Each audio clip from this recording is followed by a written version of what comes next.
hay que tener un marco estratégico de un Plan Nacional de Desarrollo. Y este marco estratégico tiene tres elementos importantes, o los hemos, vamos a decir, identificado como las políticas estratégicas, la creación de marco institucional para la promoción de inversión y tener una visión de largo plazo. ¿De qué políticas estratégicas estamos hablando nosotros? De políticas industriales y medidas macroeconómicas. Obviamente estas van a tener que ser implementadas por los gobiernos y aquí se quiere hacer énfasis a que estas políticas deben ser coordinadas desde el gobierno central, pasando por los gobiernos regionales y teniendo en cuenta también los gobiernos locales. Las políticas industriales a las que nos estamos refiriendo son la legislación relacionada con los derechos de propiedad. Esto es muy importante, tener una legislación que en realidad pueda prestar, o vamos a decir, dar seguridad al inversor extranjero. También se debe tener un sistema tributario que atraiga a los inversores de otros países. Se debe hacer muchos esfuerzos en la reducción de trabas burocráticas. También establecer un posicionamiento competitivo focalizando en sectores de alto valor agregado, no solamente atraer inversión extranjera directa en el sector de los recursos naturales o extracción de los recursos naturales. Finalmente, también instaurar, estimular el nacimiento de nuevas empresas, pequeñas y medianas empresas, que puedan tener una relación con la producción de las multinacionales que llegan al país. En cuanto a las políticas macroeconómicas, hemos visto que los inversores buscan países con una estabilidad macroeconómica, por lo tanto hay que hacer esfuerzo en este sentido. También buscan economías que son abiertas, vamos a decir, una economía abierta es una puerta abierta para el inversor extranjero. ¿Por qué no dar incentivos fiscales y también financieros? Hacer esfuerzos en tener una fuerza de trabajo calificada y tener una buena infraestructura. Otros factores que se deben considerar aquí es el consenso nacional, es decir, que haya una continuidad de estas políticas, que no sea el fin de este modelo o de este método de crecimiento económico y reducción de la pobreza, sino que los gobiernos que llegan o que empiecen a gobernar después del gobierno que sale, debe haber esa continuidad, porque los efectos de la inversión extranjera directa no son, vamos a decir, no se realizan de la noche a la mañana, sino toman su tiempo. También eso no solamente beneficia a la economía del país, sino también da la tranquilidad a los inversores extranjeros. Estas políticas deben estar apoyadas por un marco institucional y deben haber aquí dos instituciones que presten o que apoyen vamos a decir, a llevar a cabo estas políticas de estrategia. Una de las instituciones es las agencias de desarrollo industrial, la otra es la Fundación de Investigación. Las agencias de desarrollo industrial se deben, en realidad, preocupar por traer al país inversión extranjera directa que crea empleo y que, en realidad, beneficia a los diferentes sectores de la economía. Estas agencias también deben comercializar el país, vender las ventajas competitivas, las ventajas comparativas que tengan los países, divulgar la información, ir por el mundo, utilizar las redes que todo país tiene, es decir, utilizar las embajadas, los consulados para poder en realidad dar a conocer al inversor que está todavía tal vez en su país, dar a conocer cuáles son las ventajas competitivas que tiene el país. y por qué no crear vínculos con las empresas nacionales, ver cómo estas empresas nacionales pueden dar, vamos a decir, prestar servicios o, vamos a decir, ayuda a estas empresas transnacionales. La Fundación de Investigación también juega un papel muy importante. Anteriormente hemos escuchado que hay en realidad, una correlación también bastante fuerte entre países que tienen, vamos a decir, un alto nivel de desarrollo económico con la innovación. Y las fundaciones de investigación en realidad deben ser aquellas que organizan, que vamos a decir, construyen una red de investigación en un país. Es decir, las universidades, centros de investigación, etcétera, deben estar dentro de este marco de estrategia, que se produzca investigación que en realidad beneficie al país. Sabemos que vivimos en una economía basada en el conocimiento, donde se generan, vamos a decir, las ideas, la innovación, las nuevas empresas, etcétera, etcétera, vienen de la investigación, nacen en realidad en estos centros de investigación. Y tener finalmente una visión de largo plazo. Esto es muy importante, no solamente fijarse dentro de los 5 años que tal vez el gobierno termina su mandato, sino ver mucho más allá. Es importante no solamente ver que el país se convierta en un país receptor de la inversión extranjera directa, sino también en un país inversor, que a la larga también el país, el gobierno pueda apoyar a sus empresas a salir como inversores al exterior. La figura que tenemos delante es una figura que en realidad resume e ilustra el modelo que hemos desarrollado. Aquí queremos decir primeramente que el gobierno juega un papel muy importante en la orquestación de este modelo o de este marco estratégico de desarrollo. ¿Qué es lo que debe hacer primeramente o qué deben hacer primeramente los gobiernos? Es identificar cuáles son las prioridades que tiene el país, las prioridades económicas, sociales, culturales. Y a partir de allí es cuando los gobiernos deben fijar sus objetivos de crecimiento a largo plazo. Esto es fundamental. De allí también es que si quieren atraer inversión extranjera directa de calidad, entonces tienen que hacer los esfuerzos para aplicar políticas estratégicas y también medidas macroeconómicas. Estas tienen que estar apoyadas, hemos dicho, por un marco institucional. A estos conocemos como los efectos pull o efectos que atraen inversión al país. El gobierno también tiene la capacidad de apoyar a la internacionalización de las empresas locales, y los gobiernos pueden ayudar, pueden proveer información importante de posibles inversiones en el exterior. También puede proveer formación en negocios internacionales, aquellas empresas que quieren salir de su país. ¿Por qué no también proveer con estudios de mercado? ¿Y por qué no algunos países están apoyando a sus empresas salir de internacionalizarse, prestarles ayuda financiera? Para hacer que estos efectos pull y los efectos push que hablamos aquí, hacerlos mucho más efectivos, los gobiernos también pueden utilizar otros medios, tales como los acuerdos intergubernamentales, tales como los acuerdos bilaterales, los acuerdos regionales, acuerdos de inversión, acuerdos fiscales que existen. Pero todo esto tiene que ser desde el punto de vista estratégico, y que todas estas políticas también tienen que ser vistas desde el punto de vista holístico.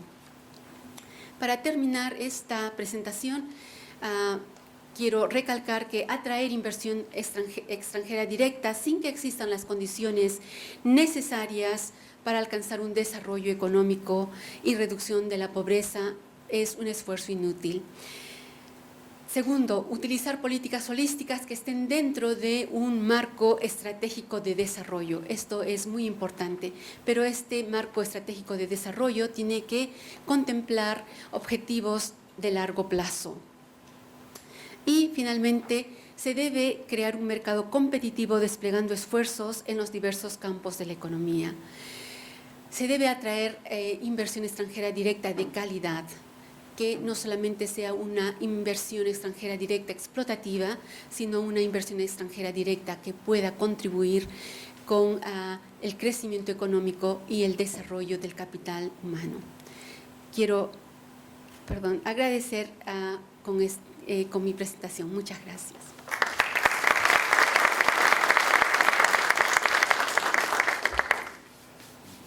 Muchas gracias, Ruth, por tu presentación que nos ha puesto el marco, diríamos, expositivo de dónde y cómo podría desde el gobierno tener una dirección de la inversión extranjera directa. A continuación, desde un enfoque diferente también, ahora presento a Ronald Rivas, quien va a tratar el tema de las multinacionales peruanas, el caso de la gastronomía. Ronald Rivas es doctor en gestión estratégica y gestión internacional. Es profesor asociado en gestión de la Universidad de Canisius College, en la Universidad también del Pacífico, y profesor invitado de la Universidad Federal do Río Grande do Sul. Tengo a bien presentar e invitar a Ronald para la presentación.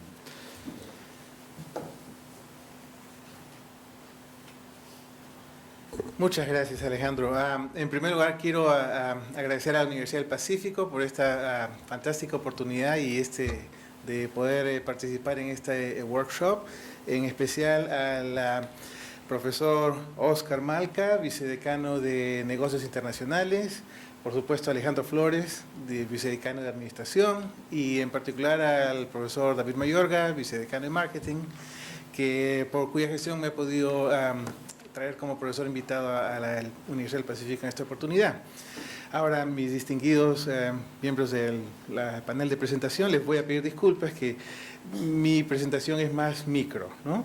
Y me van a perdonar también que la presentación está en inglés y entonces voy a tratar de hacerlo mejor posible, ¿no? Entonces, para dar un poquito la diferencia, ustedes han visto esta extraordinaria presentación sobre los flujos de inversión y cómo tiene un impacto con las economías latinoamericanas.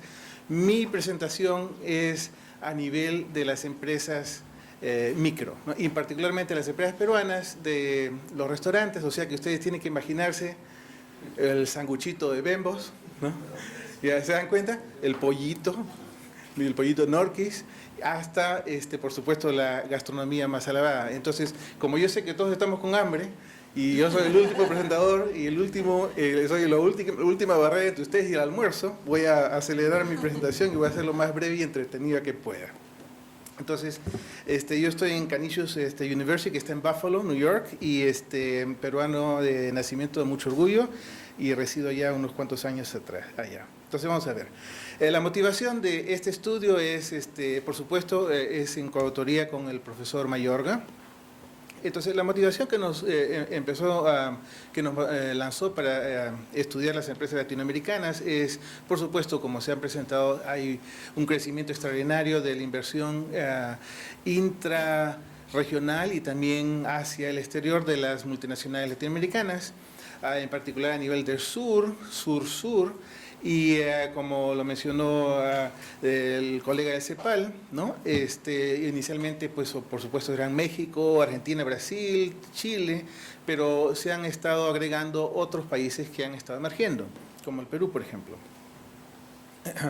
Ahora, entonces, vamos a aclarar alguna definición.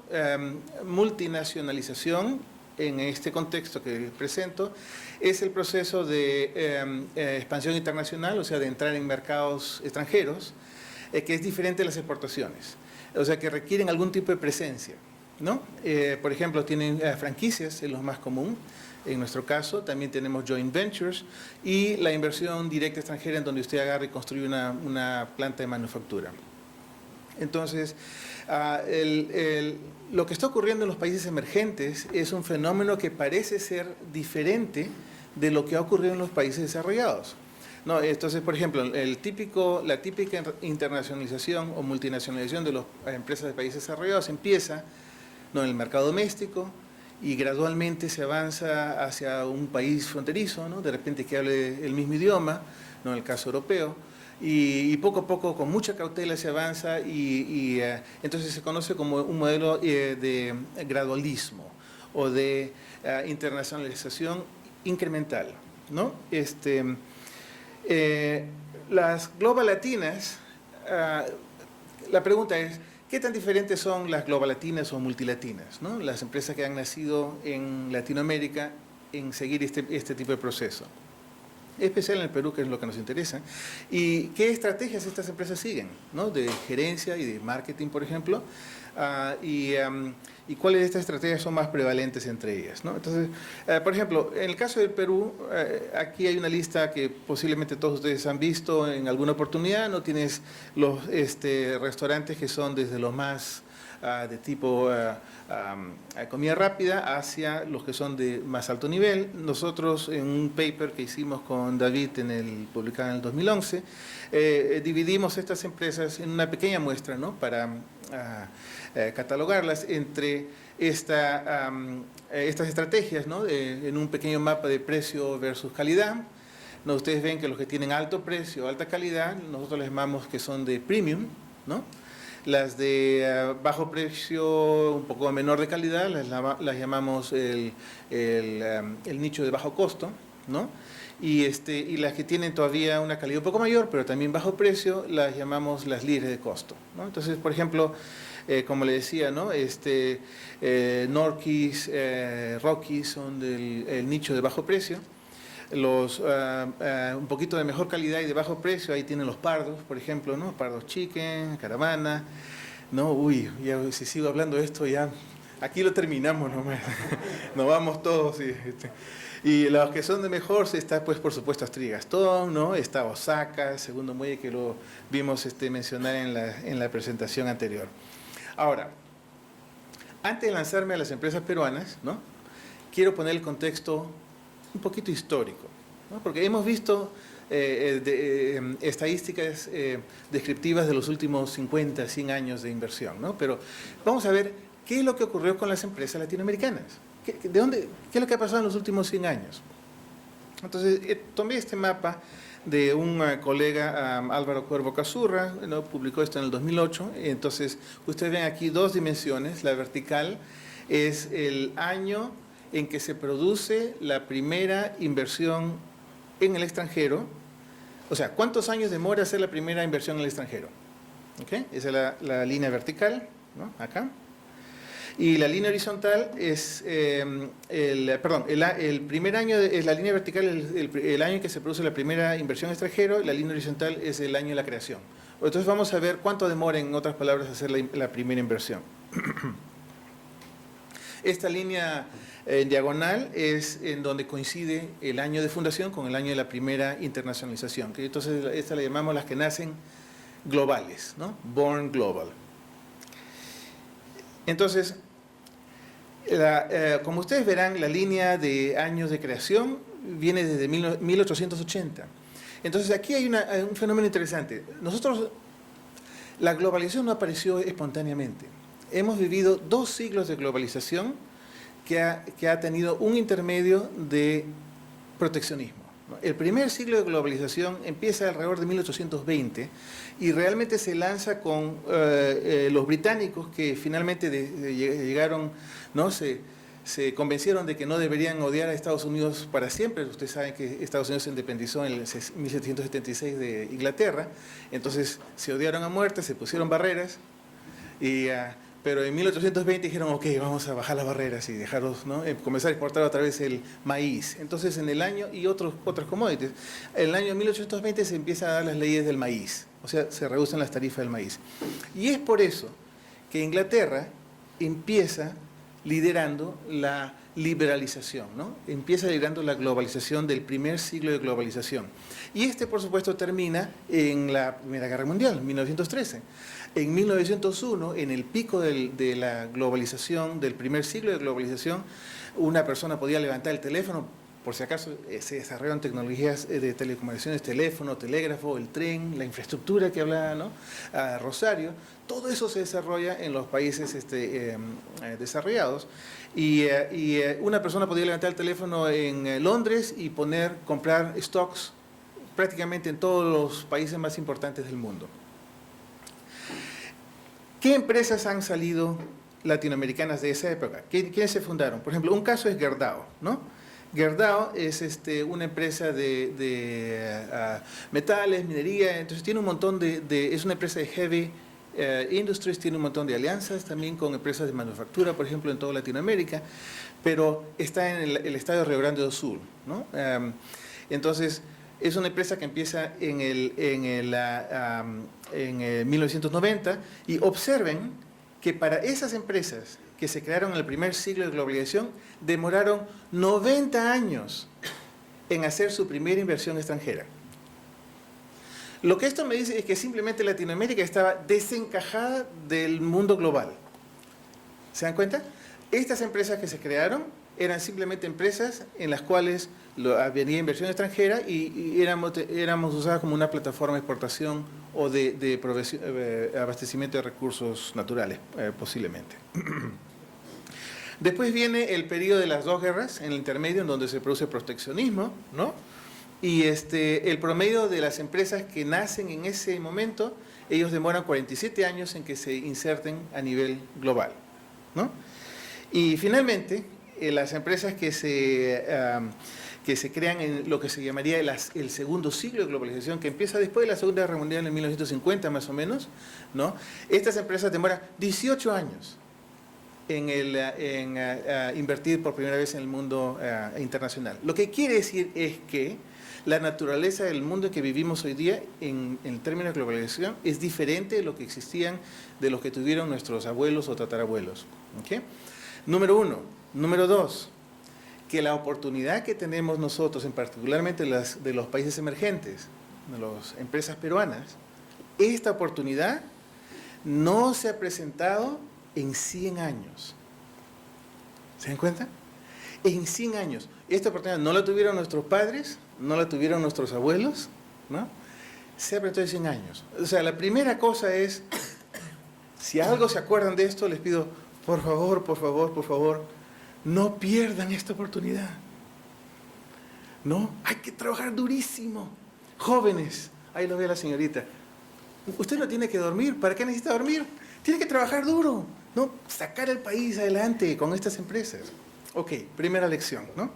Ok, entonces ahora hicimos lo mismo con David y tomamos estas empresitas que les mostré, ¿no? Y pum, las pusimos en un mapa parecido. Y ven ahí que hay muchas que se producen que se acercan más a la línea de las que son born global. O sea que desde el momento que nacen, ¡pum!, nacen con no solamente inversión en un país, sino en varios países al mismo tiempo, casi al mismo tiempo.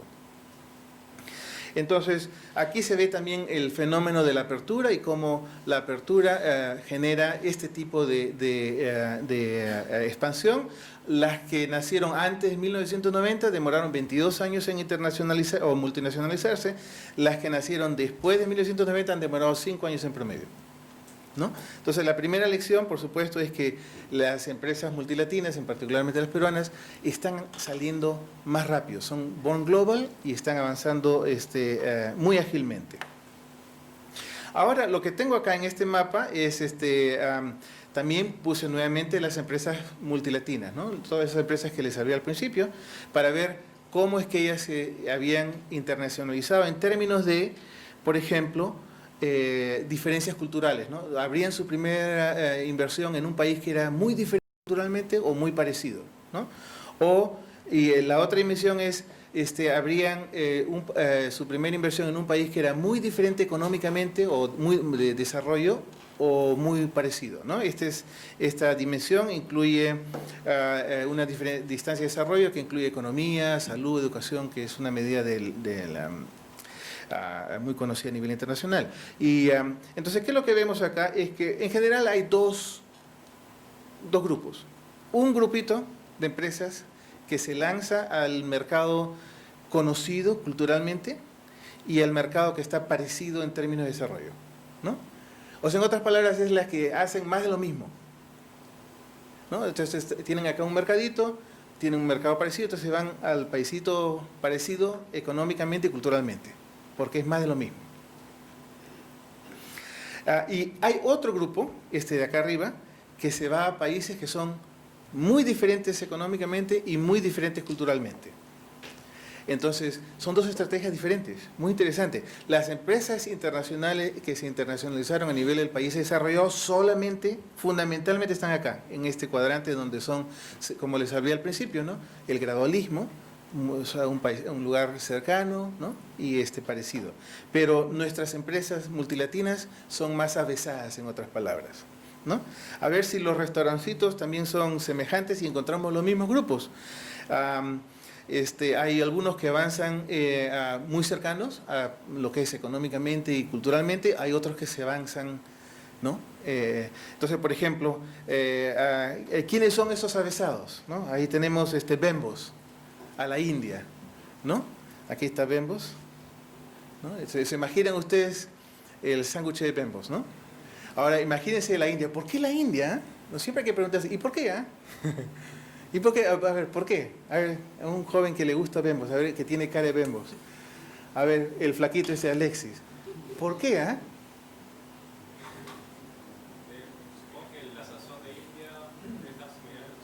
Ahí está, muy bien, las especies, está bien, ahí está, sí, tiene experiencia. O que necesite meterle un poquito más ahí. Muy flaquito está. Claro, por ejemplo, imagínense, ¿alguno de ustedes ha comido una torrejita, ¿no? Como la que hacía mi abuela, ¿no? Una torreja vegetariana, ¿no? Con su huevito, con su papita, ¿no? Ya, eso lo llaman la hamburguesa Rush.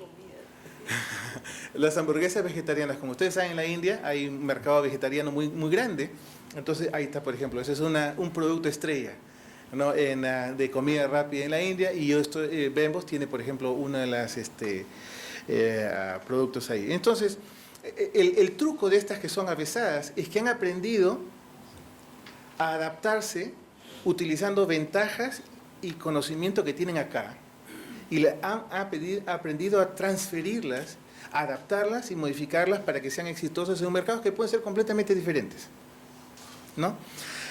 Bueno, como dije, las separamos de acuerdo al modelo de negocios, ¿no? Lo low cost versus premium. Entonces aquí tiene, por ejemplo, el low cost son la mayoría, ¿no? De empresas, y el premium son un poquito menos, 38% dentro de estas franquicias. Pero observamos entonces que las estrategias, dependiendo del modelo de negocios, obviamente van a ser diferentes, ¿no? Por ejemplo, aquí tenemos las franquicias que se van. ¿Cuál es el destino favorito de las franquicias del segmento premium? Entonces vemos que aquí está un poco. La diversificación es homogénea, ¿se dan cuenta? Tiene Estados Unidos, por supuesto Perú está ahí, ¿no? La región sur de Latinoamérica. Entonces es como que balanceado. En cambio, los cost leaders obviamente tienen una gran base doméstica, ¿no? Por supuesto por el precio, pero tienen una menor diversificación, son por ejemplo muy concentrados, ¿no? La pregunta es, por ejemplo, ¿por qué es Centroamérica un destino para los fast food? A ver, otro flaquito. A ver, señorita, usted, ¿por qué a Centroamérica?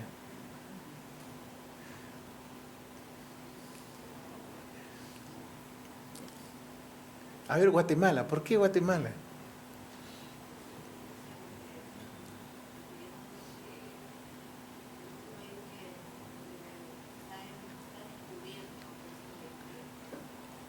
Claro.